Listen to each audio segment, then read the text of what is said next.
हैं तो यूट्यूब पर आपको सर्च करना होगा CDP बाय शादाब आलम। तो यहाँ पर CDP की प्लेलिस्ट आ जाएगी आपके सामने, इसमें से आप सारी क्लासेस देख लेना, ठीक है। बाकी ये ऐप है आपका, यहाँ से आप प्ले स्टोर से जाके इस पे आप सारे नोट्स वगैरह ले सकते हैं, यहाँ पे आपको सारी चीज़ें मिलती हैं जी।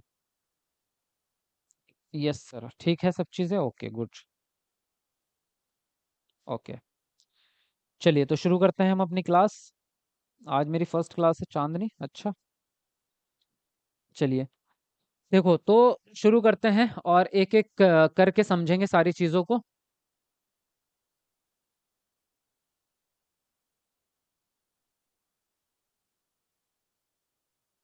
देखिए यहाँ पर जो है बच्चों के प्रकार लिखा है मैंने, या विभिन्न प्रकार के बच्चे, मतलब ये एक मैंने टॉपिक का नाम ये नहीं है बच्चों के प्रकार, ये मैंने अपनी तरफ से लिख दिया।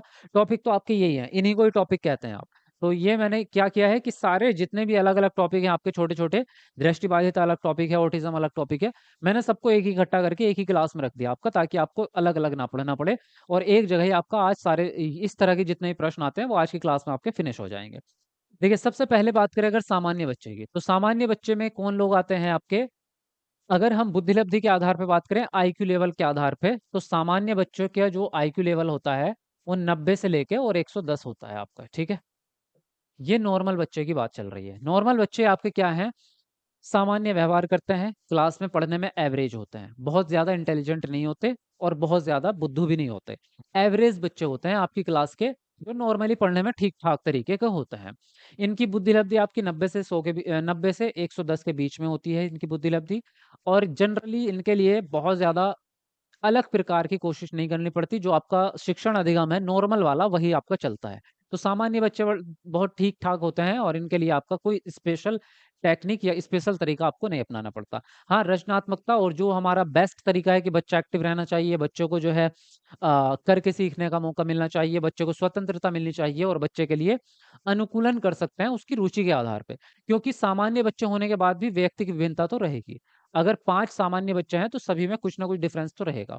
हो सकता है एक का इंटरेस्ट अलग सब्जेक्ट में हो, दूसरे का अलग तरीके से हो, और इनका लर्निंग स्टाइल भी अलग-अलग हो सकता है। तो इसलिए थोड़ा बहुत अंतर तो रहता ही है। तो उसके हिसाब से अपना जो हमारे शिक्षण के मूल सिद्धांत है कि रचनात्मकता होना चाहिए, बाल केंद्रित शिक्षा होनी चाहिए, सतत आकलन होना चाहिए, वो तो जनरली सबके लिए रहता है, तो इनके लिए भी रहेगा। ठीक है? तो सामान्य बच्चों का यही सिस्टम है, सामान्य बच्चों का और ज़्यादा कुछ इसमें नहीं है। अब बात करें हम सृजनात्मक बच्चों का, तो देखो सृजनात्मक बच्चों में अगर आईक्यू लेवल पे हम जाएंगे, अगर आईक्यू लेवल यानी कि आपका बुद्धिलब्धि जिसको हम कहते हैं, इंटेलिजेंस क्वोशिएंट कहते हैं, तो ये आपका 120 से स्टार्ट होके और 140 के बीच में रहता है, ठीक है। 120 से ऊपर रहता है और 140 के कम रहता है, इसके बीच में इनका आईक्यू लेवल रहता है। सृजनात्मक बच्चे जो होते हैं वो मौलिक विचार वाले होते हैं। क्या होते हैं?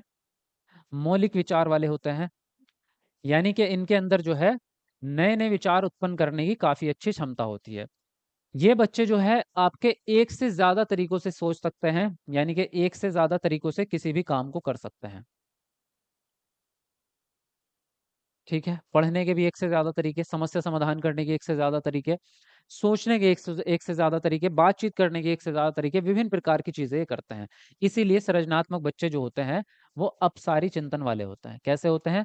अपसारी चिंतन वाले होते हैं। अपसारी चिंतन का मतलब आप लोगों को बता ही दिया था। अपसारी चिंतन का मतलब यही होता है कि बच्चे जो है विभिन्न प्रकार से एक ही समस्या को कई तरीके से सॉल्व कर सकें। यही आपका अपसारी चिंतन है कि आप विभिन्न दिशाओं में सोच पाते हैं। तो ये है आपके सृजनात्मक बच्चे। क्रिएटिविटी यानी कि कुछ नया करना, नयापन, जैसे ये मौलिक है, मौलिक का मतलब ही नयापन होता है। तो नएपन से ये काम करते हैं, इनकी सोच में, इनके काम में जो है आपको नयापन देखने को मिलेगा। ठीक है, ये होते हैं सृजनात्मक बच्चे। अब आते हैं हम प्रतिभाशाली बच्चों पर। ठीक, इसको मैं साफ कर देता हूँ, एक एक करके मैं मिटाता भी जाऊंगा साथ साथ ही, तो आप बस इसको या तो स्क्रीनशॉट ले लेना इसका, या फिर आप इसको नोट कर लेना। बाकी नोट्स के अंदर तो ये सारी चीजें लिखी हुई हैं, तो आपको नोट करने की भी जरूरत नहीं पड़ेगी, बस इसको समझ लो फिलहाल के लिए। ठीक है, ये हो गया आपका। अब अगर हम बात करें आपके प्रतिभाशाली बच्चों की, तो प्रतिभाशाली के बच्चे जो होते हैं, इनकी आईक्यू लेवल जो होता है वो 140 से ऊपर होता है। 140 से ऊपर होता है। कितना ऊपर होता है इस बात की तो कोई गारंटी नहीं है, लेकिन मैक्सिमम अगर बात करते हैं तो 160 तक जाता है। 140 से 160 तक जाता है। इनमें क्या होता है, इनकी बुद्धिलब्धि का स्तर बहुत ज्यादा ऊपर होता है, जो कि आपको दिख ही रहा है, बुद्धिलब्धि इनकी ऊपर होगी। इनमें आपकी सृजनात्मकता भी उच्च लेवल की होगी। ठीक है, सृजनात्मकता उच्च लेवल की होगी। दूसरी चीज इनकी याददाश्त, जिसको कहते हैं स्मृति, स्मृति भी उच्च लेवल की होती है, यानी कि ये बहुत ज्यादा चीजों को याद रख पाते हैं लंबे समय तक। उसके अलावा इनका जो है अटेंशन, जिसको अवधान कहते हैं आप, यानी कि किसी भी चीज पर फोकस करना, वो भी उच्च लेवल का होता है। अवधान बहुत हाई लेवल होता है इनका। दूसरी चीज, आत्मनिर्भर होते हैं ये, आत्मनिर्भर होते हैं सीखने में, यानी कि ये ज्यादा टीचर्स पे या किसी और पे डिपेंड नहीं होते। ये किसी भी काम को या किसी चैप्टर को या किसी टॉपिक को खुद से ही सीखने की क्षमता रखते हैं, कि किसी भी चैप्टर को पढ़ेंगे तो खुद से सीख सकते हैं, ये ज्यादा हेल्प लेना नहीं चाहते। जैसे पाड़ वाला जो सिस्टम है वाइगोत्स्की का, कि टीचर बच्चे की ज्यादा मदद करेगा और तब उसको सिखाएगा, वो पाड़ वाला सिस्टम इनमें बहुत कम लगता है। ऐसा नहीं है कि ये मदद नहीं ले सकते, बहुत जगहों पे मदद लेते ही हैं, लेकिन तब लेते हैं जब बहुत हाई लेवल की कठिन बात आ जाती है, कठिन समस्या आ जाती है। छोटे मोटे या नॉर्मल चीजों में, स्टडी में, ये आत्मनिर्भर होते हैं आपके। ठीक है। तो इनमें सृजनात्मकता भी हाई लेवल की होती है, बुद्धिलब्धि भी हाई लेवल की होती है। अब बाकी इंडिविजुअल डिफरेंस तो इनमें रहेगा ही। तो ये इनकी क्षमता है कि इनकी जो प्रतिभाशालिताएं हैं, मतलब प्रतिभाशाली उनको इसलिए कहा जा रहा है क्योंकि इनकी योग्यता उच्च लेवल की होती है। ठीक है। इनकी जो योग्यता है वो सामान्य बच्चों से ज्यादा होती है, सामान्य से ज्यादा होती है। ठीक है। तो तीनों में आपको अंतर समझ में आ गया, सृजनात्मक बच्चे क्या होते हैं, सामान्य क्या होते हैं, और आपके प्रतिभाशाली क्या होते हैं। समझ में आ रहा है? यस लिखते रहो कमेंट में, ताकि मुझे पता भी चलता रहे। जी। बहुत बढ़िया। भाई वीडियो को लाइक क्यों नहीं कर रहे हो? कहना ही पड़ेगा, तभी करोगे। चलो 500 लाइक्स होने वाले हैं, 5-6 लाइक बच रहे हैं, जरा करो सब लोग। कमेंट को नीचे करके वीडियो लाइक करो। बहुत जबरदस्त क्लास है आपकी, है ना। और जितने भी नए स्टूडेंट हैं वो भी टाइम नोट कर लो, आज ये 9 बजे आपकी डेली क्लास चलती है ना। 9 PM आपको डेली लाइव आना है, 9 बजे। अगर आपको सीटेट पास करना है तो डेली 9 बजे लाइव आना पड़ेगा। उसके अलावा भी क्लासेस के टाइम टेबल है, वो भी बता दूंगा। CDP का 9 बजे का है, इसका स्क्रीनशॉट ले लो, इसको मैं साफ कर रहा हूँ। ठीक है। अब आगे बढ़ेंगे, एक एक करके सारी चीजों को, सारे बच्चों के जो लक्षण हैं जो भी हैं वो समझते जाएंगे। अब अगर इनकी हम बात करें पढ़ाने की, इनकी, तो इनके टीचिंग मेथड में कोई जो है बहुत ज्यादा अंतर नहीं होता है कि बहुत अलग तरीके से इनको पढ़ाना पड़ेगा। ये जनरल नॉर्मल तरीके से ही पढ़ते हैं। जो आपकी बाल केंद्रित शिक्षा है और NP के जो रूल्स हैं उसके हिसाब से तो सारे बच्चे एक जैसे पढ़ेंगे ही, है ना। यानी कि बाल केंद्रित होना चाहिए, क्रिएटिव होना चाहिए, अनुकूलन आप कर सकते हैं अपनी पाठ्य क्रम में, और TLM विभिन्न प्रकार के यूज करेंगे, वो सब बच्चों के लिए है। लेकिन प्रतिभाशाली बच्चों के लिए एक खास बात है, वो ये है, एक खास बात इनके बारे में, पढ़ाने में बाकी रूल सारे के सारे सेम है। एक रूल अलग है, कि प्रतिभाशाली बच्चों को हम सृजनात्मकता वाले काम ज्यादा देते हैं। क्या कह रहे हैं हम? सृजनात्मकता वाले, यानी कि सृजनात्मकता बढ़ाने वाले कार्य ज्यादा करने के लिए कहते हैं हम। बढ़ाने वाले कार्य क्यों कहते हैं? क्योंकि प्रतिभाशाली वाले बच्चों में कई बार ऐसा देखा गया है कि इनमें क्रिएटिविटी कम होती है। सृजनात्मक बच्चों में क्रिएटिविटी ज्यादा होती है, जिनकी बुद्धि लब्धि 120 है। लेकिन 140 वालों में कई बार ऐसा देखा गया है कि इनकी बुद्धि लब्धि तो बहुत हाई लेवल की होती है, याददाश्त भी बहुत हाई लेवल की होती है, किसी चीज को याद भी बहुत लंबे समय तक रख लेते हैं, लेकिन कुछ नया क्रिएट करने की जब बात आती है तब ये पीछे रह जाते हैं। तो इसलिए टीचर्स को ये कहा जाता है कि प्रतिभाशाली बच्चों की सृजनात्मकता को बढ़ाया जाए, और इनको चुनौती वाले कार्य करना पसंद होता है। ये भी एक उसमें लिख लेना आप, कि इनको चुनौतीपूर्ण काम करने में मजा आता है। ये जो भी आपके सेलेक्ट करेंगे अपने लक्ष्य, वो आपके आसान नहीं होंगे। आसान लक्ष्यों में ये बोर हो जाता है। अगर इनको सामान्य कक्षा के बराबर ही लक्ष्य दे दिए, कि बाकी बच्चों को भी सेम चीज पढ़ा रहे हो और इनको भी सेम पढ़ा रहे हो, तो ये बोर हो जाएंगे। ये आपकी कक्षा में बैठना पसंद नहीं करेंगे, इनको नींद आ जाएगी। इनको चाहिए हाई लेवल एकदम चैलेंज वाली चीजें। तो थोड़ी चैलेंजिंग और चुनौतीपूर्ण चीजें ये चुनना चाहते हैं। ठीक है। इतनी बात समझ में आ गई। चलिए अब आगे बढ़ेंगे। अब आते हैं नेक्स्ट, पिछड़े बच्चे। पिछड़े बच्चे कौन होते हैं आपके, अगर हम बात करें, तो पिछड़े बच्चे वो होते हैं जिनको पढ़ा, जो स्कूल तो जा रहे हैं, लेकिन उनका IQ लेवल थोड़ा सा कम होने की वजह से, या सामान्य भी अगर है तो उनका ध्यान ना होने की वजह से सिलेबस पीछे रह जाता है, या स्कूल में देर से एडमिशन लेते हैं, है ना। अगर देर से एडमिशन लेते हैं तो क्या होता है कि इनका सिलेबस जो है वो छूट जाता है। कई बार क्या होता है, इनका सिलेबस, जैसे मान लीजिए स्कूल का जो सेशन स्टार्ट हो रहा है वो अप्रैल में हो गया स्टार्ट, और ये बच्चे जून में जाके एडमिशन ले रहे हैं, तो 2 महीने जो बच्चों ने पढ़ा है इस स्कूल में, वो सिलेबस इनका छूट गया, तो ये पिछड़ जाएंगे। यानी कि पिछड़े बच्चे उनको कहते हैं, आम भाषा में एक सिंपल सेंटेंस बता रहा हूँ। वो बच्चा जो अपनी ही क्लास के और अपनी ही उम्र के बच्चों से थोड़ा पीछे रह जाए, वो पिछड़ा बच्चा। आईक्यू लेवल कम है उसका, इस बात की कोई गारंटी नहीं है। नॉर्मल आईक्यू हो सकता है उसका, या हो सकता है वो प्रतिभाशाली हो। ये भी हो सकता है कि पिछड़ा बच्चा प्रतिभाशाली हो सकता है। अगर आपसे ये कहें कि पिछड़ा बच्चा जो है वो मंदबुद्धि होगा, तो ये बिल्कुल गलत बात है। यानी पिछड़ा बच्चा आपका प्रतिभाशाली भी हो सकता है उसका आईक्यू लेवल 140 हो। लेकिन पिछड़ा क्यों रहा? क्योंकि उसको अभी अपॉर्च्युनिटी नहीं मिली, उसने वो सिलेबस पढ़ा ही नहीं है। इसलिए वो पिछड़ा रह जाता है। लेकिन ज़्यादातर बच्चे वो होते हैं पिछड़े हुए जिनका बुद्धि-लब्धि कम होती है। तो लेकिन बुद्धि-लब्धि से इसका सीधा कनेक्शन नहीं है। आप बात समझ रहे हैं मैं क्या कह रहा हूँ? बुद्धि-लब्धि से इसका सीधा कनेक्शन नहीं है। पिछले बच्चे वो हैं जो अपने ही साथ के बच्चों से थोड़ा पीछे रह जाते हैं। तो ये हो गए आपके पिछड़े बच्चे। इनके समायोजन के लिए आप क्या करते हैं? इनके समायोजन के लिए आप ये कर सकते हैं कि इनके शिक्षण प्रक्रिया में बदलाव कर दो। इनको थोड़ा-सा कंटेंट जो है वो अलग से पढ़ा दो, इंडिविजुअल टीचिंग कर दो इनके लिए अलग से। और उसके अलावा ग्रुप्स में जो आपके सामूहिक कार्य होते हैं वो ज़्यादा करवाओ कक्षा में। तो जब सामूहिक कार्य बच्चा करता है, प्रोजेक्ट वर्क करता है, तो बच्चे जो दूसरे बच्चे हैं उनसे सीखता है ये बच्चा। उनके साथ में रह कर के धीरे-धीरे उनकी बराबरी कर लेता है। तो इस तरह के काम आप कर सकते हैं, ठीक है? वंचित समूह के बच्चे कौन होते हैं आपके? वंचित समूह के बच्चे वो होते हैं जिनको पढ़ाई का अवसर नहीं मिला। क्या? इनको पढ़ाई का अवसर नहीं मिला। यानी कि ये गरीब हो सकते हैं,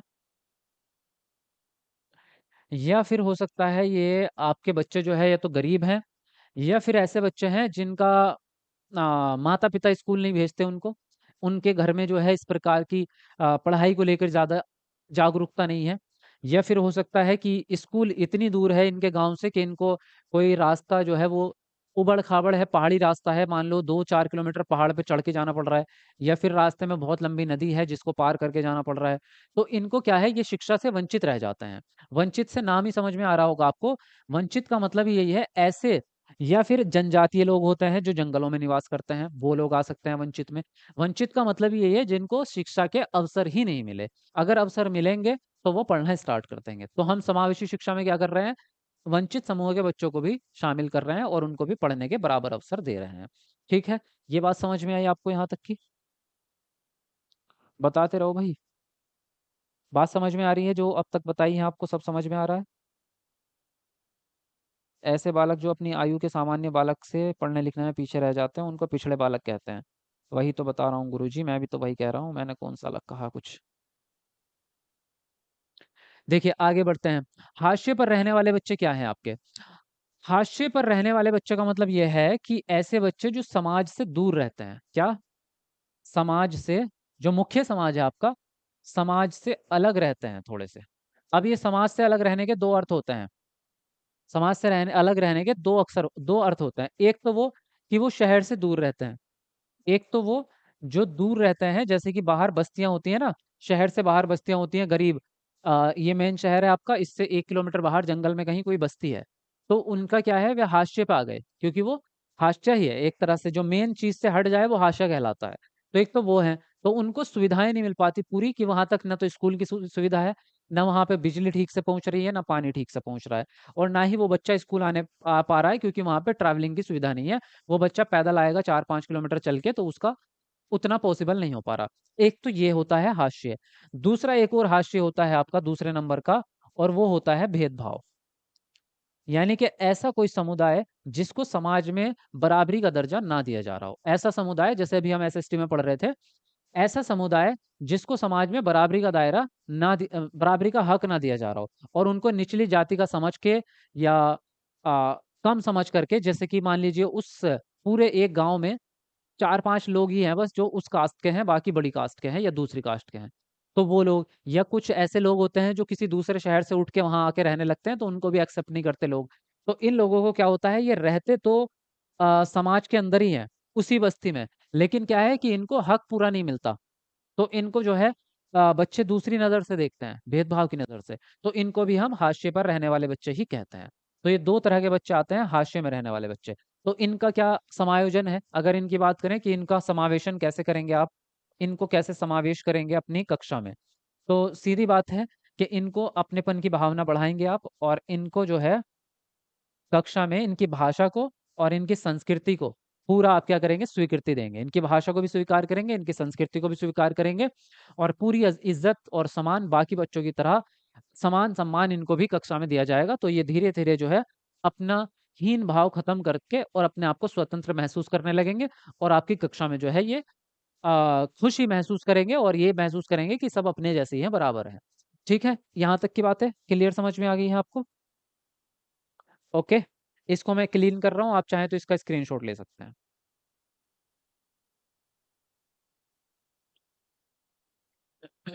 जी, हाँ, वीडियो को लाइक करते रहो जरा सबके सब, है ना? चलो 700 लाइक होने वाले हैं, 4-5 लाइक बच रहे हैं। कमेंट को नीचे करके सब लोग लाइक करो। नए बच्चे भी हैं और पुराने भी, सब लोग लाइक करो, क्योंकि नए जो हैं उनको भी इससे बेस्ट क्लास कहीं और नहीं मिलेगी। देखो, तो अब आ गए हैं आप हमारी क्लास में, तो समझ जाओ आपका सीटेट क्लियर है। तो इसलिए आप लोग वीडियो को लाइक करो और चैनल को सब्सक्राइब कर लो। बहुत ज़बरदस्त क्लासेस यहाँ पे आपको मिलती हैं, बहुत प्यार से आपको पढ़ाया जाता है ना? तो आपका सीटेट निकलेगा, गारंटी से निकलेगा। बस आप मुझे मोटिवेट रखो थोड़ा सा, ताकि मैं भी आपको बेहतरीन आवाज में पढ़ा पाऊँ। अब आते हैं हम नेक्स्ट लेवल पे। नेक्स्ट है आपका मानसिक मंद बच्चे, इनको बोलते हैं हम इंटेलेक्चुअल डिसेबल्ड, आईडी इसको शॉर्ट फॉर्म में बोलते हैं। और इंटेलेक्चुअल डिसेबल्ड, इंटेलेक्चुअल का मतलब होता है मन, मन यानी कि मानसिक, आपका मस्तिष्क को इंटेलेक्चुअल कहते हैं आप। तो इंटेलेक्चुअल डिसेबिलिटी मतलब अक्षमता। तो इनको बोलते हैं हम मानसिक मंद। जो है आजकल शब्द इसका बदल दिया है। इसको हम क्या कहते हैं, इसको मानसिक दिव्यांगता कहते हैं आप। अब मानसिक मंद नहीं कहते, पहले मानसिक मंद कहते थे, तो अब इसको मानसिक दिव्यांगता कहते हैं। तो इनका जो आईक्यू लेवल होता है, इनका जो आईक्यू लेवल होता है वो होता है 90 से कम, 90 से कम। ठीक है, और इसमें 90 से कम में इसको जो है, इसके दो भागों में इसको बांटा जाता है। क्या? एक तो होता है 70 से 90 के बीच में, और एक होता है आपका 70 से 20 के बीच में, है ना? एक होता है 20 से 70, और एक होता है फिर 90, 70 से 90। तो ये वाले जो बच्चे होते हैं 70 से 90 वाले आईक्यू लेवल के, ये सामान्य से कम हो गए। सामान्य की जो आईक्यू है वो 90 से 110 है, इनकी 90 से कम चली गई। तो इनका क्या है कि इनका जो मस्तिष्क काम करता है, या इनकी जो ब्रेन की क्षमता है, वो सामान्य लोगों से घट जाती है। तो ये क्या है, किसी भी काम को बड़े धीरे धीरे से सीखते हैं, उतनी फास्ट लर्निंग नहीं कर पाते। तो इनको हम कहते हैं बॉर्डर लाइन वाले बच्चे। क्या कहते हैं इनको? बॉर्डर लाइन वाले बच्चे, बॉर्डर लाइन वाले मानसिक मंद। और इन वालों को जो 70 से बीच में होता है, ये होते हैं असली मानसिक मंद वाले, ये होते हैं असली मानसिक मंद वाले बच्चे। ठीक है, वैसे दोनों ऑप्शन एक साथ कभी सीटेट में देगा नहीं, अगर देगा तो 20 से 90 20 से 70 देगा, या फिर बोलेगा कि 90 से कम होता है, बात खत्म हो जाती है। बहुत ज्यादा डिटेल में नहीं जाता, वो स्पेशल एजुकेशन का जब टीचर का वैकेंसी आती है तब पूछता है। यहाँ इतनी बात सबको आईक्यू लेवल की बात समझ में आई। अब मैं आपको इनकी विशेषता बताता हूँ, क्या विशेषता होती है इनकी।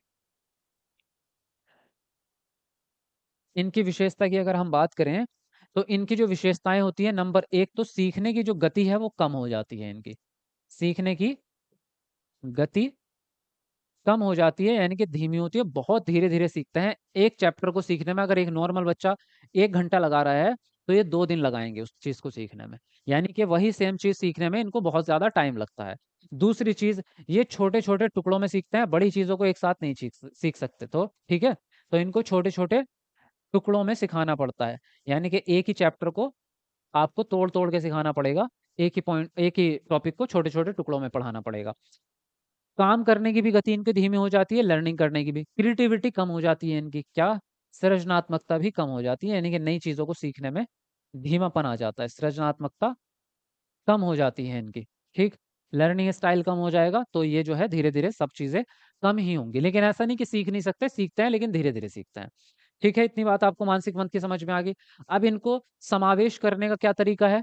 समावेश करने का या क्लास में आपके एक्सेप्ट करने का तरीका यही है, सिंपल सा, कि इन बच्चों को साफ सुथरा इंस्ट्रक्शन दिया जाए, क्योंकि क्लियरली बोल करके इंस्ट्रक्शन दो, या लिख करके, जो इनको सीधे समझ में आ जाए। क्योंकि अगर आप पहेलियों बुझाएंगे या अलग तरीके से इनको मुश्किल भाषा में समझाएंगे, तो ये भाषा उसको नहीं समझ पाएंगे। दूसरी चीज, इनसे बहुत जल्दी काम को करने की एक्सपेक्टेशन नहीं रखनी है, इनको थोड़ा सा ज्यादा समय देना है किसी भी काम को करने के लिए। तीसरी चीज, इनको जो चीज सिखानी है वो टुकड़ों में तोड़ तोड़ के सिखानी है ना? इनको तोड़ तोड़ के सिखानी है। चौथी चीज़, इनको इंडिविजुअल सेशन भी दे सकते हैं आप, कि एक अलग से 1 घंटा अलग से पढ़ा सकते हैं, किसी भी दिन जिस दिन आपके पास समय हो। तो ये तरीका होता है इनको समावेश करने का। अब हम आते हैं दृष्टिबाधित बच्चों पे, ठीक है? यहाँ तक की चीज़ें आपको समझ में आ गई हैं? जितनी भी चीज़ें अब तक पढ़ाई हैं, कमेंट करके बताओ समझ में आ गई हैं कि नहीं आई हैं? हाँ जी, इतने डिटेल में आपको चीज़ें कहीं और नहीं मिलेंगी, ये बिल्कुल देख लो, इतनी अच्छी-अच्छी बातें बता रहा हूँ मैं आपको। हाँ जी, क्या कह रहे हो? एसएसटी क्लास कब होती है? 7 बजे होती है एसएसटी क्लास। मंद क्या होता है? मंद होता है स्लो। मंद का मतलब होता है स्लो, यानी कि धीमा। मानसिक मंद का मतलब यही हो जाता है कि जो आपकी मानसिक क्षमता है वो धीमी है। रिटार्ड, रिटार्ड बोलते हैं इंग्लिश में। मानसिक मंदता को मेंटल रिटार्डेशन बोलते हैं, मेंटल रिटार्डेशन, यानी कि मानसिक क्षमता का कम हो जाना, धीमा हो जाना, ठीक है? हाँ जी। चलिए अब देखेंगे हम दृष्टिबाधिता। देखो, दृष्टिबाधित जो बच्चे होते हैं वो 2 कैटेगरीज़ के होते हैं। यानी कि दृष्टिबाधिता को 2 भागों में बाँटा जाता है। नंबर 1 तो वो होते हैं जो पूर्ण रूप से दृष्टिबाधित होते हैं, पूर्ण दृष्टिबाधित कहते हैं इनको, पूर्ण दृष्टिबाधित। यानी कि इनको बिल्कुल भी दिखाई नहीं देता। इनको दिखाई बिल्कुल भी नहीं देता, यानी कि ये ब्लाइंड होते हैं। ठीक है? इनको बोलते हैं आप ब्लाइंडनेस, इंग्लिश में इनको बोलते हैं ब्लाइंडनेस, ठीक है? ब्लाइंडनेस। और दूसरा होता है आपका लो विज़न। क्या होता है? लो विज़न होता है आपका। लो विज़न का मतलब होता है अल्प दृष्टि। क्या बोलते हैं इसको? अल्प दृष्टि। अल्प दृष्टि का मतलब होता है कम दिखाई देना, यानी कि इनको दिखाई तो देता है, लेकिन कम दिखाई देता है, धुंधला दिखाई देता है, ठीक है? कम दिखाई देता है, थोड़ा धुंधला दिखाई देता है। तो इन दोनों का क्या है कि जो दृष्टिबाधित वाला बच्चा है, उसको अलग प्रकार की शिक्षण सामग्री चाहिए और लो विज़न वाले को अलग प्रकार की शिक्षण सामग्री चाहिए। यहाँ पे आप कन्फ्यूज़ हो सकते हैं, क्योंकि अगर उसने अल्प दृष्टि दे दी, तो आप दृष्टिबाधिता ही समझ करके उसका आंसर लगा सकते हैं, वहाँ प्रश्न का आंसर गलत हो सकता है, तो ध्यान से समझो। जिस बच्चे को बिल्कुल भी दिखाई नहीं देता, उसके लिए दिखने वाली चीज़ें किसी काम की नहीं है। ना तो आपकी पाठ्य पुस्तक, ना तो आपका ब्लैक बोर्ड, ना ही आपका चार्ट पेपर, ना ही आपकी किताबें, और अगर आप उसको नोट्स देते हैं वो भी किसी काम के नहीं है। यानी कि जितनी भी दिखने वाली चीज़ें हैं वो किसी काम की नहीं है। लेकिन जो लो विज़न वाला बच्चा है, ये किताबें भी पढ़ता है, ये आपके ब्लैक बोर्ड को भी पढ़ता है, ये आपके चार्ट पेपर को भी पढ़ता है, लेकिन कैसे? इसके लिए कुछ टीएलएम का प्रावधान किया जाता है। कौन-कौन से टीएलएम होते हैं आपके? नंबर 1 तो आपका ऐनक होता है, यानी कि चश्मा, है ना? चश्मा आप इस बच्चे के लिए यूज़ करेंगे। नंबर 2 मैग्नीफाइंग ग्लास, यानी कि आवर्धक लेंस जिसको बोलते हैं, जो आप कक्षा में इस्तेमाल करते हैं। एक इस प्रकार का लेंस होता है ना आपके हाथ में, हाथ से पकड़ के उसको और उस पे किताब पे रखेंगे तो वो बड़ा दिखता है अक्सर। देखा होगा, यूज़ किया आप लोगों ने, बचपन में यूज़ किया होगा कभी ना कभी, है ना? तो एक आवर्धक लेंस होता है आपका, जिससे चीज़ें बड़ी दिखाई दे जाती हैं आपकी, ठीक है? उसके अलावा बड़ी मुद्रित पुस्तक, यानी कि बड़े अक्षरों वाली पुस्तक, तो आप इनके लिए बड़े अक्षरों वाली बड़े अक्षरों वाली पुस्तक ला सकते हैं इनके लिए, है ना? समझ में आ रही है? उसके अलावा क्या है, क्लासरूम की जो लाइटिंग है वो ज़्यादा होनी चाहिए और इनको विंडो की तरफ बिठाएँ, ताकि बाहर से जो लाइट आ रही है वो भी इनके लिए फ़ायदेमंद हो। तो दूसरी चीज़ क्या होगी आपकी इनके लिए? लाइट का प्रबंधन आप इनके लिए कर सकते हैं। ये चीज़ें क्या हैं? ये चीज़ें लो विज़न वाले बच्चे के काम आएँगी। ये चीज़ें लो विज़न वाले बच्चे के काम आएँगी, लेकिन दृष्टिबाधित के काम ये चीज़ें नहीं आएँगी। ना तो चश्मा ही काम आएगा, ना ही आपका लेंस काम आएगा, ना ही बड़े अक्षर वाली किताबें, ना ही रोशनी, कोई चीज़ इनके काम नहीं आ रही। ना ही चार्ट पेपर काम आएगा। दृष्टिबाधित वाले बच्चों के लिए इनमें से एक भी चीज़ काम नहीं आएगी। ये लो विज़न वाले बच्चों के लिए काम आ जाएगी। तो फ़र्क समझ में आया कुछ मैं क्या कहने की कोशिश कर रहा हूँ आपको? बताओ, लेंस कहाँ मिलेगा? दुकान पे मिल जाएगा यार, इतनी ची ये छोटी चीज़ पूछ रहे हो। स्काई मैं बहुत टाइम से इग्नोर कर रही हूँ, तो मैं भूल जाऊँगी कि मैं क्लास में हूँ, इसलिए मुँह बंद रखो। क्या हो गया भाई क्लास में? कौन है ये स्काई वाला इंसान? हुँ? हाँ जी, देखो, तो अब क्या कह रहे थे हम? ये तो हो गया लो विज़न वाला। अब बात करें ब्लाइंडनेस के लिए, यानी कि दृष्टिबाधिता के लिए कौन-सी चीज़ इस्तेमाल कर सकते हैं आप टीएलएम के रूप में? तो टीएलएम के रूप में आप क्या चीज़ इस्तेमाल कर सकते हैं आप इनके लिए? ब्लाइंडनेस वालों के लिए आप करते हैं ब्रेल लिपि सबसे पहले नंबर पे।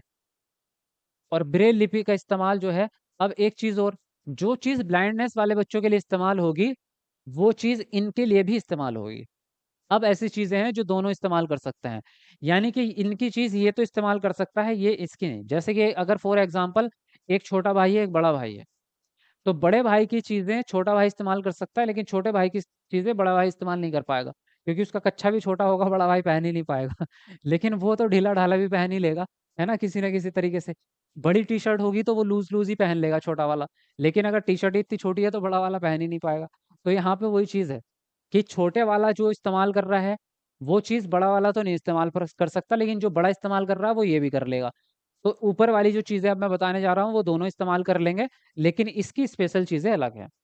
तो जो ब्रेल लिपि है वो दोनों इस्तेमाल कर सकते हैं, है ना? ब्रेल लिपि का इस्तेमाल कर सकते हैं। ये ब्रेल लिपि क्या होती है आपकी? 6 डॉट्स वाली एक लिपि होती है जिसको टच करके पढ़ा जाता है। ये कागज़ में छेद करके बनाई जाती है और उसको टच करके हम पढ़ते हैं हाथ से। आपने देखा होगा कहीं, है ना?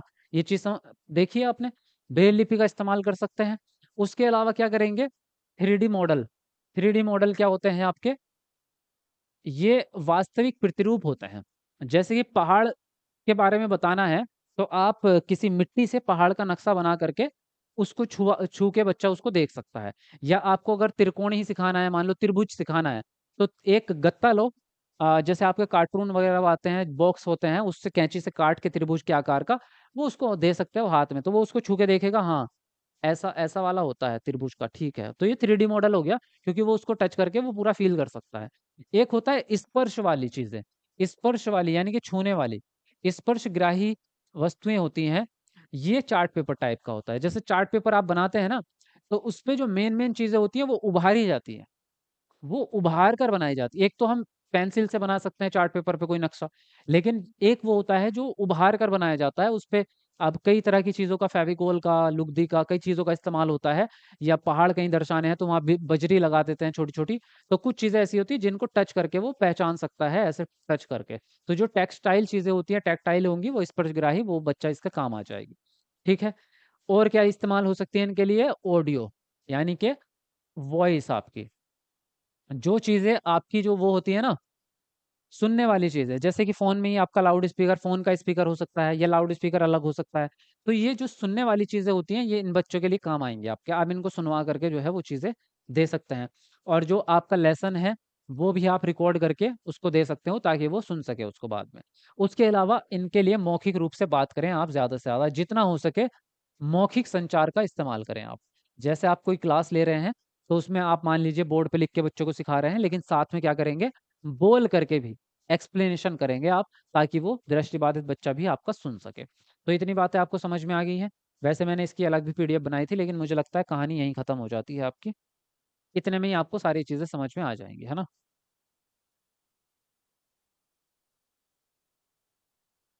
क्या हुआ भाई?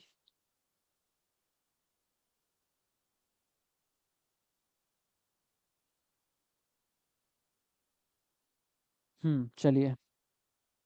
टीचिंग लर्निंग मटेरियल ही टीएलएम है। जी, टीएलएम का ही फुल फॉर्म है टीचिंग लर्निंग मटेरियल आपका। चलिए आगे बढ़ते हैं। अब ये चीज़ें तो आपको यहाँ तक समझ में आ गई है, और इसको मैं साफ कर देता हूँ, है ना?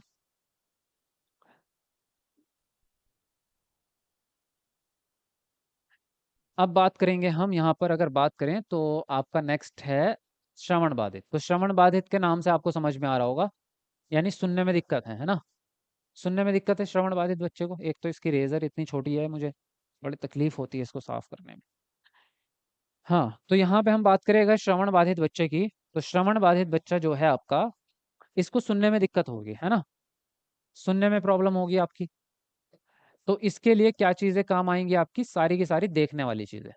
जितनी भी देखने वाली चीज़ें हैं, वो सब इसके काम आ सकती है।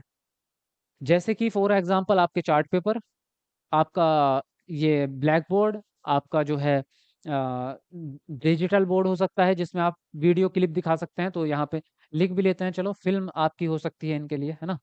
और साथ में इनकी जो है फ़िल्म के साथ में सबटाइटल, सबटाइटल अगर आपके रहेंगे तो उस वो ज़्यादा बेहतर होता है, क्योंकि वो उसको देख कर के पढ़ सकते हैं। अगर फ़िल्म दिखा रहे हो तो उसके नीचे सबटाइटल होने चाहिए। उसके अलावा चार्ट पेपर इनके लिए इस्तेमाल कर सकते हैं आप।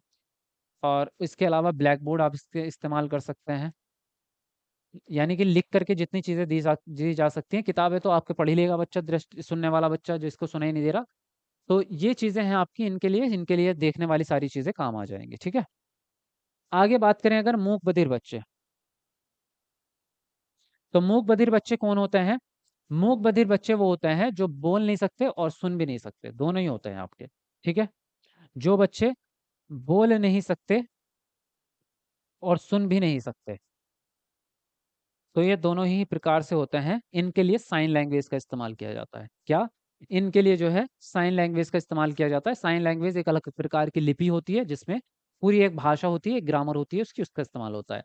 उसके अलावा जो है इनके लिए भी देखने वाली सारी चीज़ें जो श्रवण बाधित के लिए इस्तेमाल हो रही है, ये सारी ही चीज़ें आपकी किसके लिए इस्तेमाल हो जाएँगी? मूक बधिर के लिए इस्तेमाल हो जाएँगी।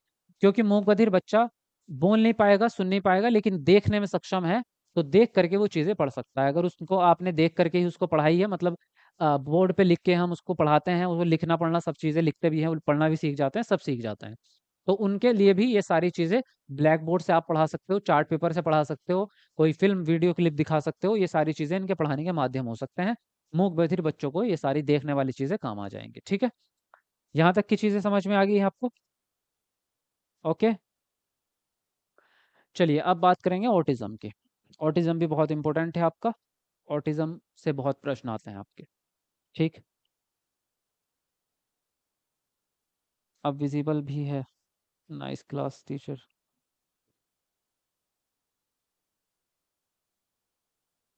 हाँ जी,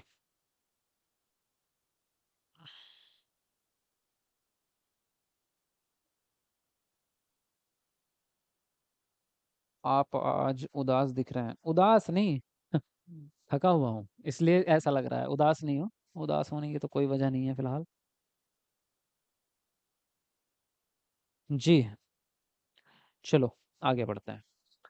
देखिए आगे हैं अच्छा शाहरुख खान की कमेंट आई अभी-अभी हाँ, देखिए ऑटिज़्म की बात करें तो ऑटिज़्म एक ऐसा विकार है जिसको हम क्या कहते हैं ऑटिज़्म स्पेक्ट्रम डिसऑर्डर इसका पूरा नाम है।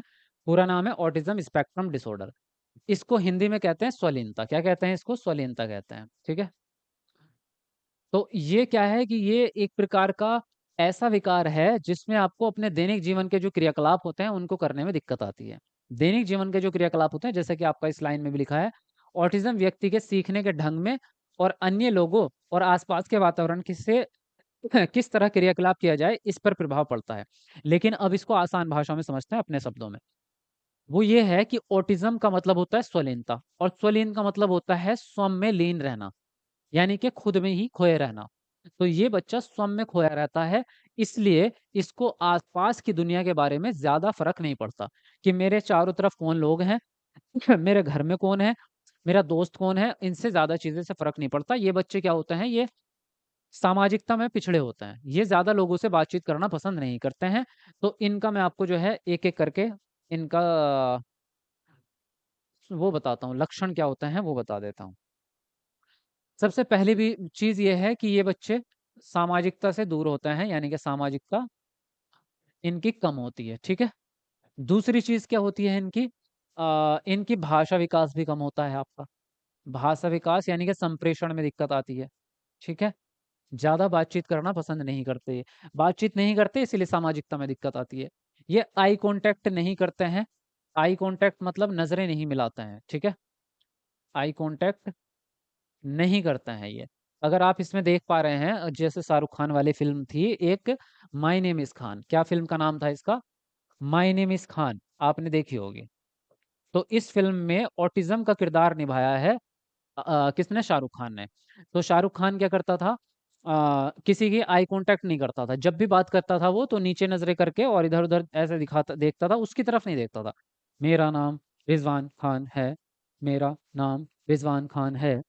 तो इस तरह की चीज़ें जो है उसमें बहुत सारे डायलॉग हैं, तो उसका यही था। यहाँ पे भी अगर देख रहे हो आप तो ये जो है काजोल की तरफ जो है देख नहीं रहा, नीचे देख के बात कर रहा है। दूसरी चीज़ आपने नोटिस की होगी इसके हाथों में 4-5 बजरी होती थी या 2 और उन बजरियों को ये ऐसे-ऐसे घुमाता रहता था। मेरा नाम रिज़वान खान है, नहीं ये गलत बोल रहे हैं, ये गलत बोल रहे हैं, नहीं ये ऐसा ऐसा नहीं लिखा है, मैंने देखा है। तो इस तरह का जो बिहेवियर था वो चीज़ आपका क्या है, ये रिपीटेड, यानी कि एक ही चीज़ को बार-बार दोहराना। तो किसी भी एक व्यवहार को दोहराना बार-बार, व्यवहार को बार-बार रिपीट करना, जिसको पुनरावृत्ति भी कह सकते हैं आप, है ना? पुनरावृत्ति कह सकते हैं या बार-बार दोहराना, किसी भी एक व्यवहार को बार-बार दोहराना। दूसरी चीज़, ये दिनचर्या का बड़ा सख्त पालन करते हैं, यानी इनको परिवर्तन पसंद नहीं है, इनको बदलाव पसंद नहीं है, चाहे दिनचर्या का हो या किसी भी चीज़ का हो। बदलाव इनको पसंद नहीं होता है, ठीक है? इनको बदलाव बिल्कुल पसंद नहीं होता। जैसे इनका डेली लाइफ है कि सुबह में अगर सुबह में 8 बजे इनको नाश्ता चाहिए, तो 8 बजे ही चाहिए। अगर आप इनको 8 बजे के बजाय 9 बजे देंगे, तो ये खाएँगे ही नहीं। या इनके जो खाने का जो जगह होती है, मान लीजिए इनके रूम में एक टेबल है, वहाँ बैठ बैठ के ही ये खाना खाते हैं, तो वहीं खाएँगे। अगर आप इनसे कहेंगे ना दूसरी जगह चारपाई पे बैठ के खा लो, ये नहीं खाएँगे वहाँ पे। तो इनको जो है ये बड़ा फिक्स होता है कि जैसे डेली लाइफ है मेरी, वैसी ही रहनी चाहिए। दूसरी चीज़, इन लोगों को कई बार जो है किसी पर्टिकुलर रंग को देख कर के दिक्कत होती है। रंग से प्रॉब्लम होती है इनको।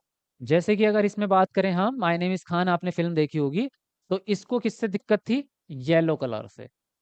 जैसे ही आपने ये एक दिन एक साथ जो है दोनों जा रहे होते हैं और रोड पे जो पट्टी होती है अमेरिका में होती है, शायद शायद ये यूरोप में कहीं थे, यूरोप में या अमेरिका में कहीं थे, तो वहाँ पे सड़क पे येलो पट्टी होती है। तो उसको देख के जो है ये इसको बुखार चढ़ जाता है और ये अजीब-सा बिहेवियर ऐसे वाला करने लगता है, ऐसे वाला करने लगता है। तो वो ये समझ जाती है और इसको अचानक से जो है वहाँ से इसकी आँखें बंद करके दूसरी तरफ इसको ले जाती है। तो इनको जो है ये सड़क पे येलो लाइट देखेगा उससे दिक्कत हो जाएगी। तो हर किसी का अलग कलर होता है, ऐसा भी नहीं कि सबको येलो कलर से ही दिक्कत होगी। किसी को लाल से हो सकती है, किसी को ब्लू से हो सकती है। तो इनमें कई बार जो है इन ऑटिज़्म वाले बच्चों में कलर को लेके भी दिक्कत होती है। तीसरी चीज़, सेंसेशन संवेदनशीलता इनमें बहुत ज़्यादा होती है या कई बार बहुत कम होती है।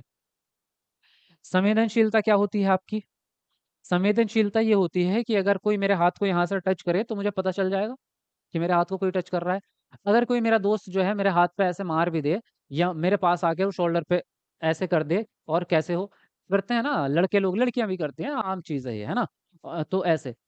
तो हमें नॉर्मल लगता है वो व्यवहार, हमें कोई बहुत ज़्यादा प्रॉब्लम नहीं होती। लेकिन इनके साथ अगर आपने ऐसे आकर इसको टच कर दिया या हाथ को ऐसे कर दिया, तो ये आपको थप्पड़ भी मार सकता है।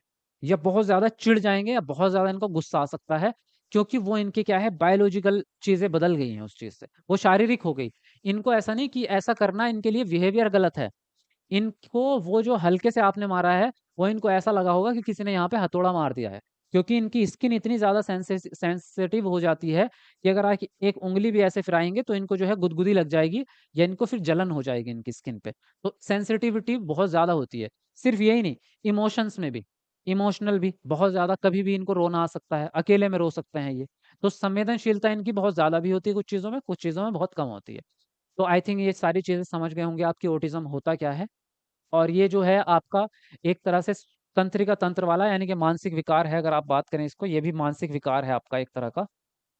मानसिक मंदता जो होता है वो अलग है, लेकिन ये मानसिक विकार इसलिए कहा जाता है क्योंकि ये कई बार जो है दिमाग की ही कुछ प्रॉब्लम की वजह से हो सकता है। हालाँकि इसके कारण आज तक 100% पता नहीं चले हैं, कई कारण हो सकते हैं इसके। इसका जो पता चलता है लक्षण, ये जन्म के समय से हो सकता है। ये पैदाइशी होता है आपका, बाद में नहीं आता, ये पहले से ही होता है आपका। लेकिन इसके लक्षण दिखने कब स्टार्ट होंगे आपको? जब बच्चा 2 से 3 साल का हो जाएगा। 2-3 साल का बच्चा हो जाएगा, तो उसके बिहेवियर में आपको ऑटिज़्म के लक्षण दिखने शुरू हो जाएँगे। तो आप किसी भी स्पेशलिस्ट को दिखा सकते हैं, ठीक है? क्या हुआ? लग रहा है मैं भी ऑटिज़्म हूँ। जी, बिल्कुल सही कहा आपने। क्या सही कहा? ऑटिज़्म होना आम बात है, क्योंकि हर व्यक्ति के अंदर कुछ न कुछ ऑटिज़्म वाले लक्षण होते हैं। जब वो हाइपर हो जाते हैं, तो उस व्यक्ति को हम कह देते हैं कि इसको डिसऑर्डर हो गया। ऑटिज़्म वाले लक्षण हर व्यक्ति में कुछ न कुछ होते ही हैं, हर व्यक्ति में, सामान्य रूप से। लेकिन जब किसी में बहुत ज़्यादा एक्टिव हो जाते हैं, हाइपर चीज़ें हो जाती हैं, तो उसको हम बोल देते हैं कि इसमें डिसऑर्डर हो गया, ऑटिज़्म डिसऑर्डर हो गया इसको। मुझे ऐसा लग रहा है मेरी एनर्जी खत्म हो गई है और भूख भी लग रही है, तो आवाज़ कम निकल रही है धीरे-धीरे से।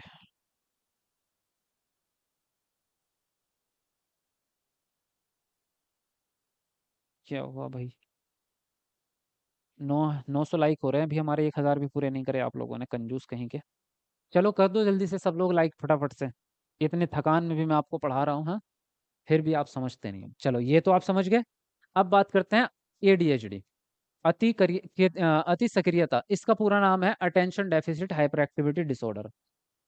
क्या है? अटेंशन डेफिसिट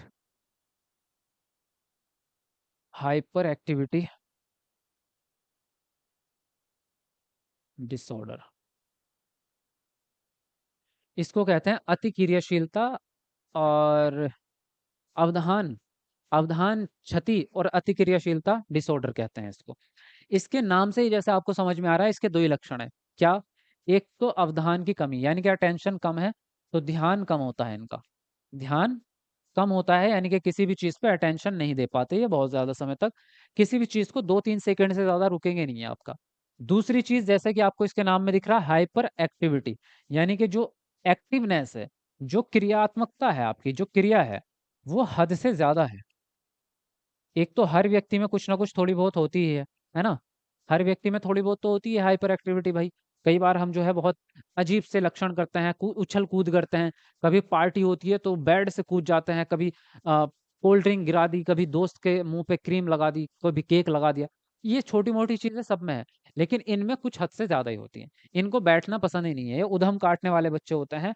ये मतलब आपके घर में अगर एक बच्चा ऐसा आ गया, तो वो कहीं भी एक प्रकार से टिक के नहीं बैठेगा, कूदता फांदता रहेगा, चीजों को फेंकेगा। और ये अपनी क्रियाओं को झट से बदलते हैं।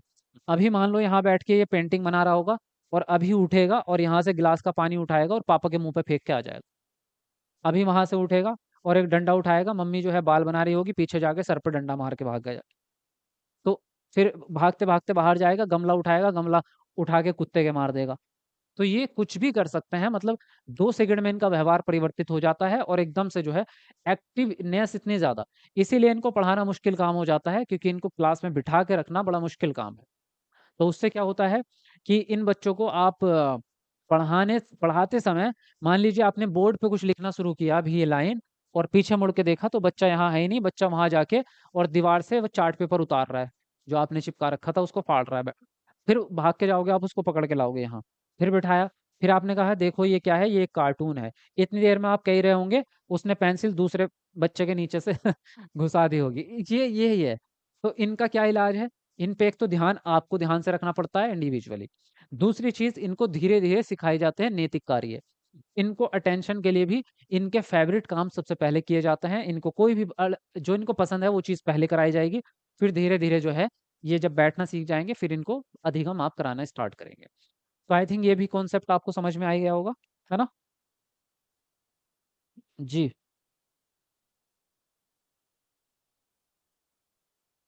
हम्म।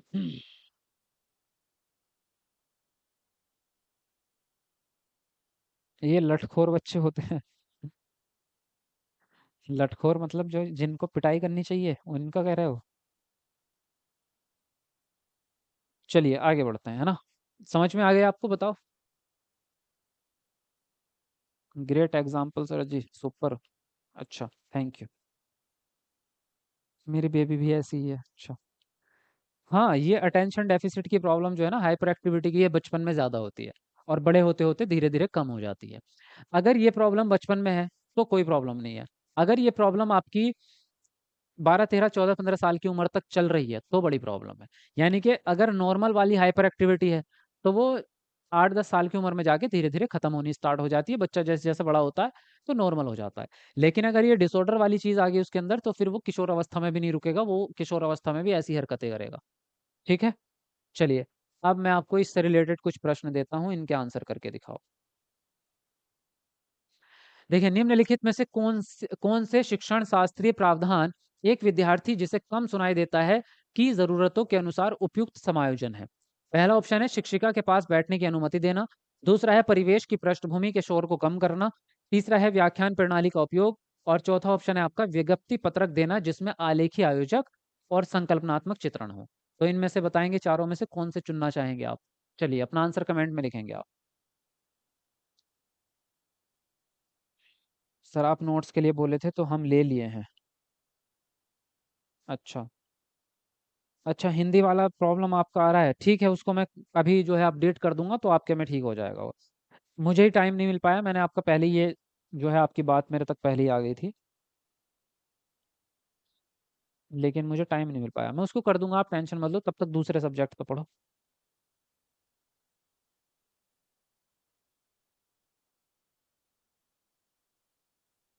हम्म।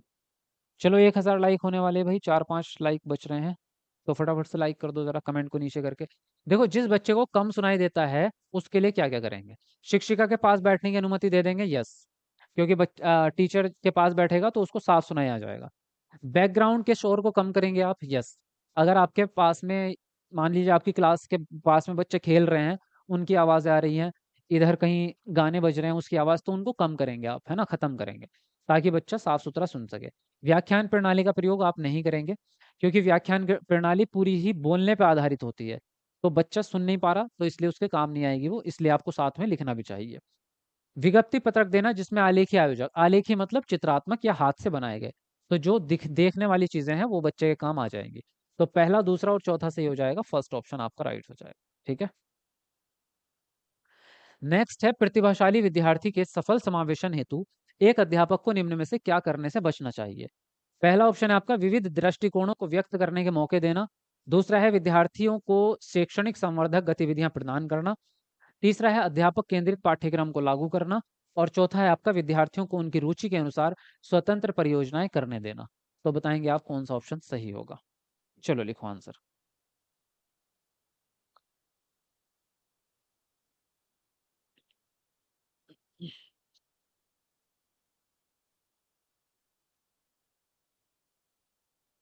जी, तो बात करें यहाँ पे, आपके बच्चा है प्रतिभाशाली, तो सफल समावेशन के लिए क्या करने से बचना है आपको।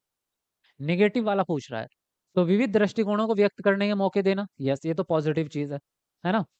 विविध दृष्टिकोण मतलब सृजनात्मकता बढ़ाने की बात कर रहे हैं। विद्यार्थियों को शैक्षणिक संवर्धक गतिविधियां, ये भी पॉजिटिव ही है। शैक्षणिक मतलब हो गया जो एकेडमिक है, जो एजुकेशनल है, उसको बढ़ाने वाली एक्टिविटी, यानी कि जो उनके ज्ञान को बढ़ाए, वो भी पॉजिटिव बात है। अध्यापक केंद्रित पाठ्यक्रम लागू करना गलत हो जाएगा आपको, क्योंकि आपका बाल केंद्रित होना चाहिए, चाहे किसी भी प्रकार का बच्चा हो। विद्यार्थियों को उनकी रुचि के अनुसार स्वतंत्र परियोजनाएं करने देना, ये भी ठीक है आपका। रुचि के हिसाब से कर रहे हैं, स्वतंत्र है बच्चा तो अपने हिसाब से करेगा, लर्निंग बाय डूइंग होगी, बढ़िया रहेगा। सी ऑप्शन निगेटिव है, निगेटिव ही पूछ रहा है वो आपसे। नेक्स्ट है आपका, वंचित पृष्ठभूमि के विद्यार्थियों को, पहला ऑप्शन है, अलग अलग स्कूलों में अध्ययन का प्रावधान लिया जाना चाहिए, क्योंकि उनकी संज्ञानात्मक क्षमता अन्य छात्रों में मेल नहीं खाती है। दूसरा है आपका, व्यावसायिक शिक्षा दी जानी चाहिए, ताकि वे अपने माता पिता के व्यवसाय को आगे बढ़ा सकें। तीसरा है, नियमित स्कूलों में रखा जाना चाहिए और पाठ्यक्रम को अनुकूलित करने और सभी छात्रों के लिए उनके सांस्कृतिक, सामाजिक सांस्कृतिक संदर्भ के में सीखने की सुविधा के प्रयास किए जाने चाहिए। और डी है आपका, बिल्कुल भी शिक्षा नहीं देनी चाहिए। तो बताएंगे कौन सा ऑप्शन आपको ठीक लगता है। सर मैथ हार्ड जाता है तो उसे स्किप करें, तो सीटेट में पासिंग आएगी क्या। नहीं नहीं यार, पासिंग के लिए भी आपको मैथ पे भी ध्यान देना ही पड़ेगा। ऐसा नहीं कि 4 सब्जेक्ट में गेम खेलोगे। बेसिक तो क्लियर करो, मैथ में भी आपके कम से कम आधा तो हो जाए, कम से कम 30 में से 15 का तो हो ही जाए। छोड़ना नहीं है किसी भी सब्जेक्ट को, सब्जेक्ट सारे ही तैयार करने हैं आपको। देखो, बात करें यहाँ पर, वंचित पृष्ठभूमि के बच्चे हैं, अलग अलग स्कूलों में अध्ययन करवाएंगे तो ये तो भेदभाव हो जाएगा। व्यावसायिक शिक्षा देंगे उसको तो ये भी भेदभाव हो जाएगा, कि आप उसको एकेडमिक क्यों नहीं दे रहे हो। क्या उसको एकेडमिक पढ़ने का अधिकार नहीं है, तो बिल्कुल है। नियमित स्कूलों में रखेंगे, यस, नियमित नियमित यानी कि रेगुलर स्कूलों में रखेंगे, सामान्य स्कूलों में। और उनके पाठ्यक्रम को अनुकूलित करेंगे। अनुकूलित मतलब बदलाव करेंगे उनके बैकग्राउंड के हिसाब से, उनकी भाषा के हिसाब से, उनकी ज़रूरत के हिसाब से। और उनके सामाजिक सांस्कृतिक संदर्भ को भी क्लास में एक्सेप्ट करेंगे। तो ये ठीक था आपका। बिल्कुल भी शिक्षा नहीं देंगे तो ये गलत बात है, क्योंकि शिक्षा का अधिकार सभी को है। तो सी ऑप्शन यहाँ पर आपका राइट हो जाता है। ठीक है। नेक्स्ट है आपका, वंचित समूहों से के विद्यार्थियों के समावेशन को सफल बनाने के लिए शिक्षकों को क्या करना चाहिए। तो पहला ऑप्शन है, अलग अलग प्रकार की गतिविधियों के माध्यम से उनकी संस्कृति के विभिन्न पहलुओं को शामिल करना। दूसरा है, उन्हें सांस्कृतिक गतिविधियों में भाग लेने के लिए हतोत्साहित करना चाहिए और पढ़ाई पर ध्यान देने के लिए कहना चाहिए। तीसरा है, उन्हें सांस्कृतिक गतिविधियों में भाग लेने के लिए प्रोत्साहित करना चाहिए, परंतु पढ़ाई के लिए नहीं। और डी है, प्यार से उनके माता पिता को उन्हें घर पर ट्यूशन पढ़ने के लिए कहना चाहिए। तो बताएंगे क्या ऑप्शन आपको लगता है ठीक है। चलो जल्दी से लिखो।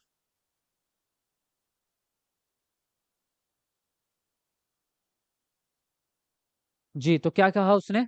वंचित समूह के समावेशन के लिए अलग-अलग प्रकार की गतिविधियों के माध्यम से उनकी संस्कृति के विभिन्न पहलुओं को शामिल करेंगे आप। तो विभिन्न प्रकार की गतिविधियाँ होंगी तो सभी बच्चों के लिए फ़ायदेमंद हो जाएँगी और उनकी संस्कृति को आप शामिल करेंगे तो ये बच्चे भी स्वीकृत महसूस करेंगे अपने आप को, ठीक है? संस्कृति को हतोत्साहित करेंगे तो ये गलत चीज़ है। सांस्कृतिक गतिविधियों में भाग लेने के लिए कह रहे हो, लेकिन पढ़ाई के लिए मना कर रहे हो, तो हमें तो दोनों चाहिए ना। पढ़ाई भी तो करवानी है, अब ऐसा थोड़ा सारी एक्टिविटी करवाते रहेंगे आप। ट्यूशन पढ़ाना हमेशा के लिए गलत ही है, ट्यूशन पढ़ाने का कोई प्रावधान नहीं होता है। पहला ऑप्शन यहाँ पर आपका सही हो जाएगा। चलिए आगे बढ़ते हैं। कौन-सा उदाहरण सहायिकी तकनीकी का इस्तेमाल करते हुए विद्यार्थियों को सुनने में मदद करेगा? तो बताओ कौन-सा ऑप्शन यहाँ पर आपका ठीक होगा? लिखो अपना आंसर।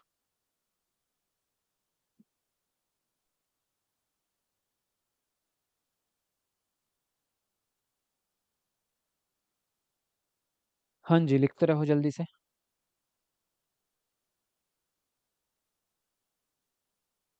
जी, तो यहाँ पे हम बात करें तो इनमें से कह रहे हैं सुनने में कौन-सी चीज़ मदद करेगी? ब्रेल लिपि तो आपकी पढ़ने में मदद करती है भाई, छू के पढ़ते हैं। छड़ी किस काम आती है? आपके सहारा देने के काम आती है, आपको रोड बताने के लिए स जगह, ये दृष्टिबाधित बच्चे के लिए है। ध्वनिवर्धक, ये आपका सुनने में काम आएगा यानी कि एम्पलीफायर यानी कि जो लाउड स्पीकर हो सकता है, आपके कान में लगाने वाली डिवाइस हो सकती है, ये काम आ जाएगा। चश्मा देखने में काम आता है, सुनने में नहीं। तो सुनने में आपका सी वाला ऑप्शन राइट हो जाएगा। नेक्स्ट है आपका दृष्टिबाधित वाले विद्यार्थियों को सहजता के साथ शामिल करने के लिए अध्यापक को क्या करना चाहिए?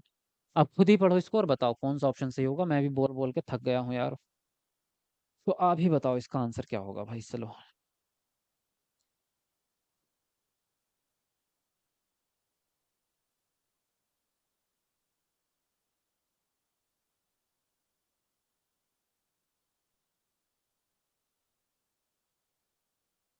हाँ जी, तो क्या कह रहे हैं?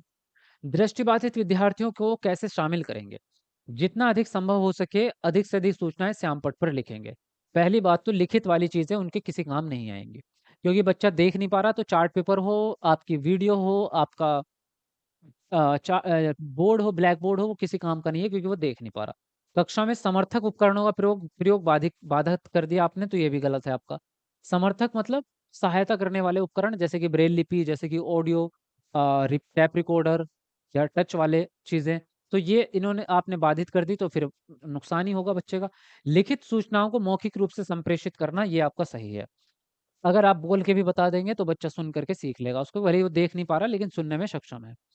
इन विद्यार्थियों को केवल बहुत ही सरल काम देंगे तो ये भी गलत ही है। उनके लेवल के हिसाब से देंगे, बहुत सरल देंगे तो सीख नहीं पाएँगे। ठीक है? अगला प्रश्न आपका स्वलीनता विकार से जूझते विद्यार्थियों की प्रतिनिधिक पहचान विशेषता निम्नलिखित में से कौन-सी एक है? तो बताएँगे आप कौन-सा जो है स्वलीनता यानी कि ऑटिज़्म के हिसाब से सही हो जाएगा आपका। चलो जल्दी से बताओ अपना आंसर। ईवीएस, हाँ भाई कल जो है आपका ईवीएस की क्लास भी स्टार्ट होगी आपकी और ईवीएस होगी आपकी शाम को 6 बजे। शाम को 6 बजे आपकी ईवीएस की क्लास स्टार्ट हो जाएगी। ठीक है? तो सब लोग जो है ईवीएस वाले फर्स्ट पेपर वाले 6 बजे लाइव आ जाना। देखो अब बात करें ऑटिज़्म वाले बच्चे की क्या विशेषता है? उच्च रूप से विकसित सामाजिक कौशल उच्च नहीं होते, कम होते हैं उनके। आवेगशीलता यानी कि ज़्यादा उत्तेजना होती है, भाग-दौड़ ज़्यादा होती है, नहीं। ये होता है एडीएचडी वाले बच्चों में। अवरुद्ध संप्रेषण कौशल यानी कि जो बातचीत करने का जो कौशल है वो उसमें रुकावट आती है, यस। इनका जो है भाषा विकास कम होता है। संप्रेषण करने में दिक्कत आती है।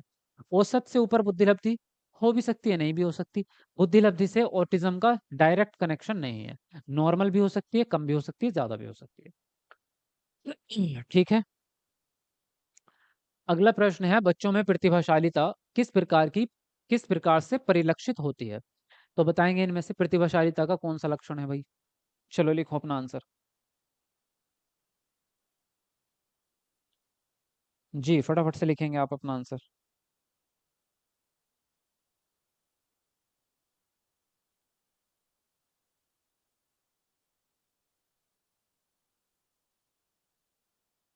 प्रतिभाशाली किस प्रकार से परिलक्षित होती है आपकी बुद्धि का निम्न स्तर होगा? नहीं, निम्न तो नहीं होगा, उच्च होगा, है ना? बुद्धिलब्धि उच्च होती है, 140 से ऊपर होती है। बोधगम्यता का उच्च स्तर, बोधगम्यता यानी अंडरस्टैंडिंग लेवल जो है आपका। तो अंडरस्टैंडिंग लेवल जो है कॉम्प्रिहेंशन इनका हाई लेवल का रहेगा क्योंकि इनकी स्मृति भी तेज़ है और बुद्धिलब्धि भी तेज़ है। तो ये सीखते भी बहुत तेज है, सीखने की गति इनकी तेज होती है, यानी कि कॉम्प्रिहेंशन जो है इनका हाई लेवल का होता है। अब बोला नहीं जा रहा भाई। कार्यों को आसानी से छोड़ देंगे, नहीं छोड़ेंगे, क्योंकि इनको चुनौतीपूर्ण कार्य करना पसंद होता है। हाई लेवल के रिस्क लेना इनको पसंद होता है। छोटे छोटे कार्यों को ध्यान केंद्रित कर पाने में अक्षमता। तो ध्यान केंद्रित करने में कोई अक्षमता नहीं होती, बल्कि अटेंशन इनकी ज्यादा होती है, किसी भी चीज को ध्यान लगा के जल्दी सीखते हैं। तो आपका सेकंड ऑप्शन राइट हो जाएगा। आगे बढ़ते हैं अगले प्रश्न पर। नेक्स्ट है, दृष्टिबाधिता वाले विद्यार्थियों के समावेशन को सफल बनाने के लिए कौन सा कारक बाधक बन सकता है? तो बताएंगे इनमें से कौन सा एक जो है बाधक बन सकता है। चलो लिखो अपना आंसर।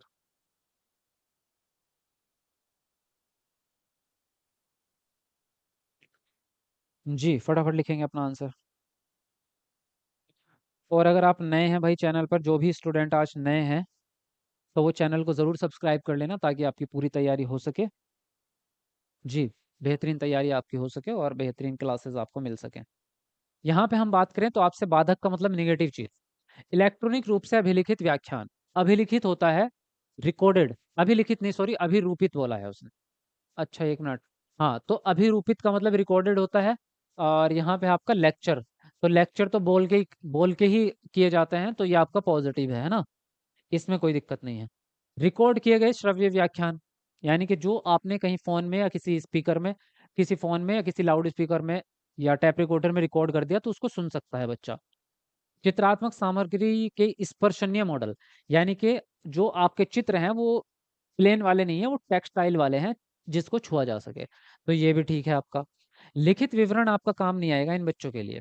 जो बच्चा देख नहीं सकता, उसको लिख करके या चित्र बना के आप कुछ दोगे तो वो उसका कोई फायदा नहीं है, वो उसको नहीं देख सकता। तो डी वाला ऑप्शन यहाँ पर आपका राइट हो जाता है, ठीक है। अगला प्रश्न है, स्वलीनता से ग्रसित विद्यार्थी विशिष्ट रूप से किस व्यवहार को प्रदर्शित करेगा? चलिए बताएंगे आप, कौन सा व्यवहार दिख रहा है आपको? अभी अभी बताया है आपको, सारी चीजें तो याद ही होगा आपको, है ना। प्लीज बताओ कितने बजे से क्लास होता है? आलिया जी, 9 बजे से क्लास होता है आपका सीडीपी वाला। एसएसटी का होता है 7 बजे से। सर आप आराम कीजिए, हाँ बस अब तो क्लास फिनिश ही होने वाली है आपकी। देखो, ऑटिज्म वाले बच्चे में कौन सा व्यवहार होगा? मौखिक संप्रेषण उत्कृष्ट, यानी कि उच्च लेवल के होंगे? नहीं। अति क्रियाशीलता होगी? नहीं। पुनरावृत्ति व्यवहार होगा? यस। किसी भी एक व्यवहार को बार बार दोहराते रहते हैं। सामाजिक अंत्यक्रिया का उत्साह होगा? उत्साह मतलब ऊपर आगे बढ़ेगा, या उसमें पॉजिटिविटी होगी? नहीं। सामाजिक अंत्यक्रिया इनकी उत्साह नहीं, कम होती है। तो आंसर राइट होगा आपका सी ऑप्शन। चलो यार, काफी हो गया। अब तो एक दो क्वेश्चंस था बस आपका, बाकी तो मैंने आपको, थ्योरी तो आपकी कंप्लीट हो ही गई इस टॉपिक की, और क्वेश्चंस की प्रैक्टिस भी हो गई है। बाकी तो प्रीवियस पेपर करेंगे, उसमें आपकी प्रैक्टिस हो जाएगी। तो अगर किसी को कुछ पूछना है तो पूछ लो, बाकी वीडियो को लाइक कर दो अगर अभी तक नहीं किया है, और शेयर कर देना अपना स्टेटस वगैरह पे, जहाँ पे भी करते हो। बाकी बताओ कुछ पूछना हो तो। और रही बात नोट्स की, तो जिन लोगों को नोट्स लेने हैं वो ऐप पे जाके नोट्स ले लो, और जल्दी ले लो, जितना जल्दी हो सके। लेट करने से आपका ही नुकसान है। आप 10 दिन बाद लेंगे तो 10 दिन आपके खराब ही हो रहे हैं। तो अभी से पढ़ना स्टार्ट करो, क्योंकि बाकी लोगों ने पढ़ना स्टार्ट कर दिया है, ठीक है। मैक्सिमम लोगों ने नोट्स ले लिए हैं। किस किस ने ले लिए, यस लिखना जरा कमेंट में। किस किस ने नोट्स ले लिए हैं, बताओ जरा कमेंट करके। मुझे लगता है मैं मैक्सिमम लोगों ने नोट्स ले लिए है, पढ़ना स्टार्ट भी कर दिया। तो भाई, जो भी जिन्होंने नहीं लिया, आप लोग क्यों पीछे रह रहे हो? फिर आपकी पढ़ाई पीछे रह जाएगी। मैं आपको बच्चों की तरह समझाता हूँ, मतलब अपने घर के सदस्यों की तरह। तो अभी से पढ़ना स्टार्ट करो। बाद में देखी जाएगी कि आप पढ़ोगे 2 महीने, 2 महीने बाद, तो फिर उतना समय नहीं बचेगा कि रिवीजन कर सकें, अच्छे से पढ़ाई नहीं हो पाएगी। तो अभी से करो ना, तैयारी शुरू है ना। अभी से तैयारी स्टार्ट कर दो, और बढ़िया तरीके से पढ़ना स्टार्ट करो। देखो, सभी का यस ही आ रहा है, लगभग लगभग सभी लोगों ने नोट्स भी ले लिए, पढ़ाई भी चल रही है सबकी। तो जितने भी, जिन्होंने नहीं लिए, जो भी नए स्टूडेंट है भाई, ऐप पे जाके नोट्स लो और पढ़ना स्टार्ट करो। क्लासेस रेगुलर करो, क्लासेस पूरी किया करो शुरू से एंड तक की, और टाइम आपको बता ही दिया है, लाइव आ जाया करो। अच्छा, आपके फायदे के लिए कह रहा हूँ, क्योंकि मुझे तो देखो क्लास करनी ही है। मेरे तो अगर 10 बच्चे भी आएंगे तो मैं तो 10 को ही पढ़ाऊंगा, है ना। तो इसलिए मुझे तो लाइव क्लास करनी है। ये जो मैं आपके भले के लिए कह रहा हूँ कि क्लास में लाइव आ जाया करो। आप पढ़ाई करोगे तो एग्जाम आपका ही निकलेगा, ठीक है। क्योंकि मेरे को तो सेम ही मेहनत लगनी है, आप आओ या ना आओ। तो इसलिए फ़ायदा उठाओ अगर आपको ये फ्री में चीज़ें मिल रही हैं। मेरे में एनईपी 2005 ओपन नहीं हो रहा, क्यों नहीं हो रहा भाई आपके में? इंडियन व्लॉग, आई क्या नाम है आपका? होना चाहिए भाई, सारी पीडीएफ आपकी ओपन हो रही है। पिछड़े वर्ग के बच्चे मतलब क्या होता है? पिछड़े वर्ग के मतलब वो होता है ऐसे बच्चे जिन जो पढ़ाई में पिछड़े रह जाते हैं, जो अपने साथ के बच्चों के बराबरी नहीं कर पाते, अपने साथ के बच्चों से उनका लेवल कम होता है पढ़ाई का स्तर कम हो जाता है। हिस्ट्री का कब होगा? हिस्ट्री का जल्दी स्टार्ट करेंगे, पहले सिविक्स हो जाए ज़रा, 10-15 दिन के अंदर कर देंगे। दिल्ली में गवर्नमेंट टीचर की लास्ट एज क्या है, टीजीटी और पीजीटी की? टीजीटी पीजीटी की है 35।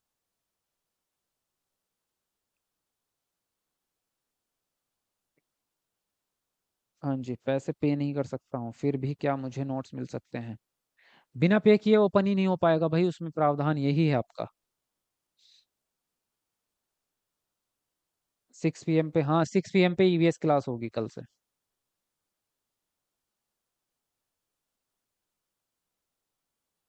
हाँ जी, ईवीएस का क्लास मॉर्निंग में करो, नहीं नहीं मॉर्निंग में नहीं हो पाएगा यार, मॉर्निंग में बड़ा मेरे को भी तकलीफ हो रही है, बल्कि मैं तो सोच रहा हूँ मॉर्निंग वाली क्लास भी शाम को ही कर दूँ। हाँ, क्योंकि मेरी भी नींद सही टाइम पे फिट बैठ ही नहीं पा रही, मैं खुद इस टाइम पे, आप मेरी हालत देख ही रहे हो, थकान हो जाती है बहुत ज़्यादा।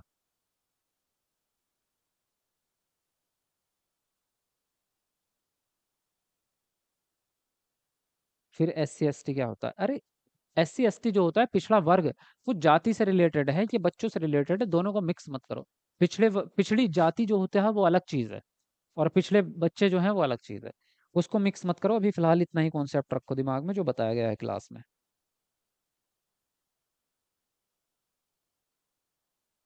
सृजनशीलता का मतलब क्या होता है? सृजनशीलता भी सृजनात्मकता को ही कहते हैं, क्रिएटिविटी को ही कहते हैं। चलो ठीक है, बाकी जिसको जो बात समझ नहीं आई तो वीडियो को